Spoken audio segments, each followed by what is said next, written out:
गौतम बुद्ध हमेशा अपने शिष्यों से कहा करते थे कि हमारी जीभ दुनिया की सबसे तेज चाकू है और दुनिया में सबसे खतरनाक हथियार हमारे शब्द हैं, जो बिना किसी खून खराबे के लोगों को अंदर ही अंदर मार सकते हैं। हमारे शब्द हमारी ताकत हैं, लेकिन यह कमजोरी भी हो सकती है अगर हमें पता नहीं कि कब, कहाँ और कितना बोलना है। यदि हम सही समय पर सही इरादे से सही शब्दों का प्रयोग करते हैं तो यह हमें एक सफल व्यक्ति बनाता है, लेकिन अगर हम सही समय पर सही इरादे से सही शब्दों का प्रयोग नहीं करते तो यह हमारे जीवन को नरक से भी बदतर बना सकता है। तो आज मैं आपको मौन पर एक कहानी सुनाऊंगा और यह कहानी आपकी ज़िंदगी बदलने वाली है। यह आपको मौन की शक्ति का एहसास कराने जा रहा है। जापान में एक बहुत प्रसिद्ध बौद्ध भिक्षु थे जिनका नाम झाई था।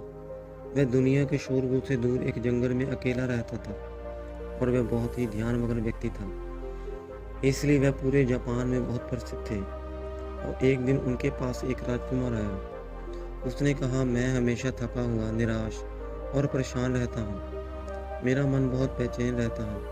हालांकि मेरे पास सब कुछ है, धन, प्रसिद्धि और सभी विलासिता जो एक व्यक्ति को पाने की ख्वाहिश रखता है, लेकिन फिर भी मेरे अंदर इतना अशांत है।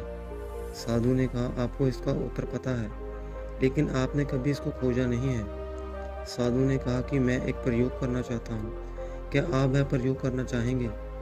इस प्रयोग के बाद आपके जीवन में कोई अशांति और चिंता नहीं रहेगी। यह सब सुनकर राजकुमार बहुत परेशान हुआ, लेकिन उसने साधु से कहा, मुझे बताओ कि मैं क्या करूं। मैं अपने मन की शांति के लिए कुछ भी करने को तैयार हूँ।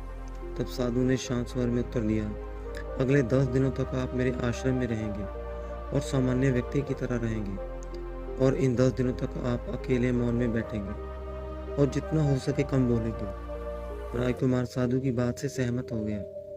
पहले दिन उन्हें लगा कि उनका मन सामान्य व्यक्ति से ज़्यादा विचलित है।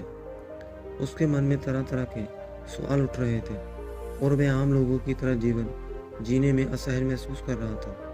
उसके भीतर बोलने की प्रबल इच्छा थी, पर वह मान गया और कुछ न बोला।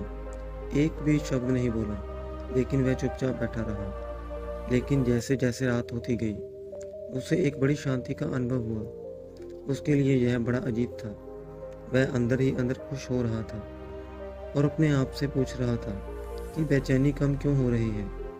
अगले दिन राजकुमार एकांत में बैठा हुआ प्रकृति को, फूलों को, पौधों को, आकाश में उड़ते पक्षियों को देख रहा था और अपने जीवन में पहली बार वह देख रहा था कि उसके चारों ओर कितनी सुंदर प्रकृति है। वह अपने चारों ओर प्रकृति को देख और महसूस कर सकता है। इस तरह एक हफ्ता बीत गया और उसके मन की सारी बेचैनी, सारी उथल पुथल, सब कुछ गायब हो गया। 8वें दिन की सुबह राजकुमार की आंखें अपने आप बंद होने लगी और वह गहरे ध्यान में डूब गया। उसने आंखें बंद की, गहरे ध्यान में चला गया। कोई चिंता नहीं, मन में अशांति थी। राजकुमार को भीतर ही भीतर गहन शांति का अनुभव होने लगा। बाकी के 2 दिन गहरे ध्यान में बिताने के बाद राजकुमार खुद को एक बौद्ध भिक्षु के सामने पेश करता है। राजकुमार ने साधु से कहा, प्रिय साधु, मुझे उत्तर मिल गया है। मेरा मन इतना अशांत क्यों था? उन्होंने कहा, मुझे पता था मेरा मन इतना विचलित और अशांत क्यों है। फिर उन्होंने पूछा, बताओ क्या जवाब मिला?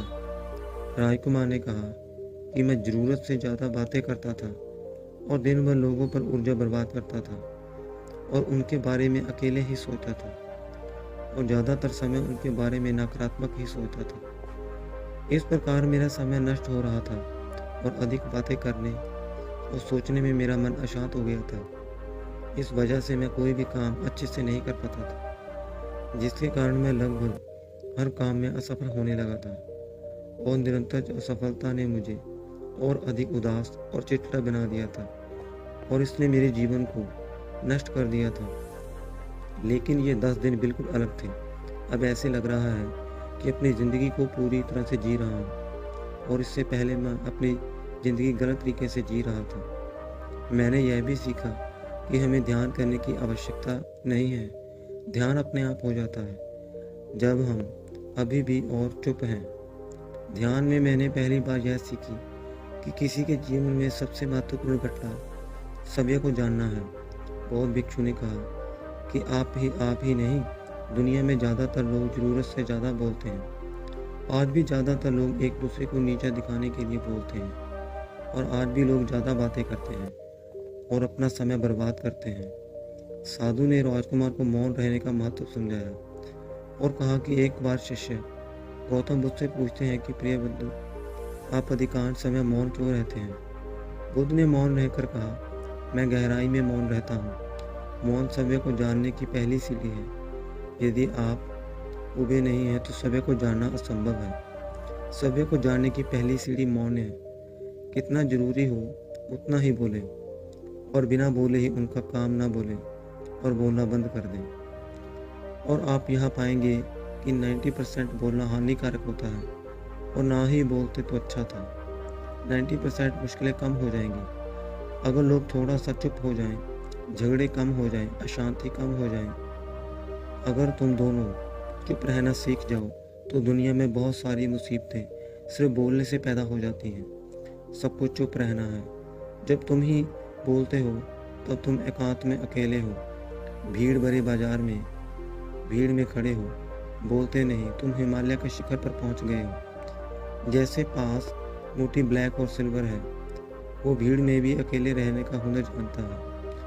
वो अपने पापा के लिए गोता लगाता है। एकांत में मनुष्य स्वर्ग भी है। दूसरों की उपस्थिति बेचैनी पैदा करती है। पहले अपने साथ मौन धारण करो, फिर अपनी ऊर्जा को मोड़ दो, आने दो, मन को घर आने दो।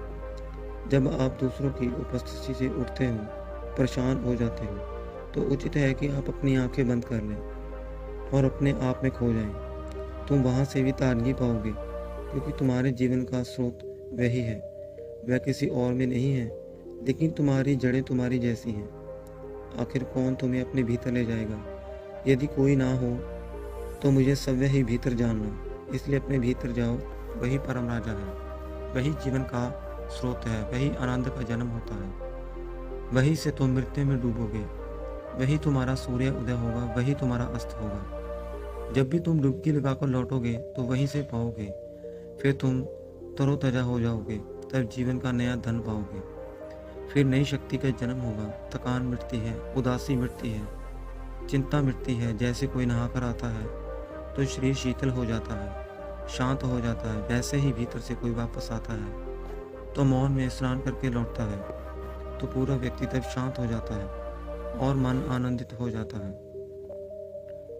जो लोग बहुत अधिक बातें करते हैं उनमें किसी एक कार्य पर ध्यान केंद्रित करने की क्षमता नहीं होती, इसलिए वे अपने किसी भी लक्ष्य पर पूरी तरह से केंद्रित होते हैं। यदि हम जीवन की सच्चाई को नहीं समझ पाते और ना ही कभी मनचाही सफलता प्राप्त कर पाते हैं। इसके अलावा आपने देखा होगा, जो लोग अक्सर लोगों के बीच हंसी का पात्र बन जाते हैं और जो कम बोलते हैं और अपनी बात पर टिके रहते हैं, उन्हें सम्मान मिलता है।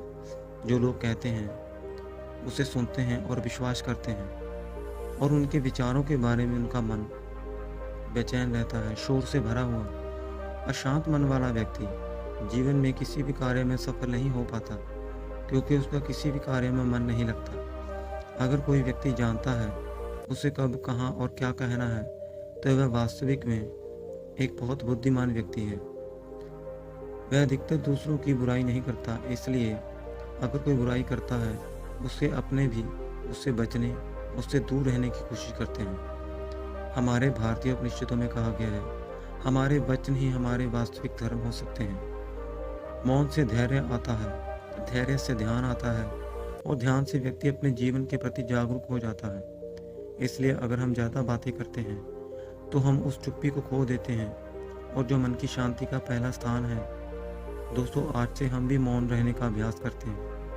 यदि हम भी ऐसा ही बोलते हैं तो यह आवश्यक है, और हम कम से कम शब्दों में अपनी बात समाप्त करने का प्रयास करेंगे। यदि संभव हो तो प्रतिदिन कम से कम 30 मिनट एकांत में बैठकर शांत रहने का प्रयास करें, और मेरे पास पूर्ण विश्वास है हम सब में एक सकारात्मक बदलाव अवश्य आएगा।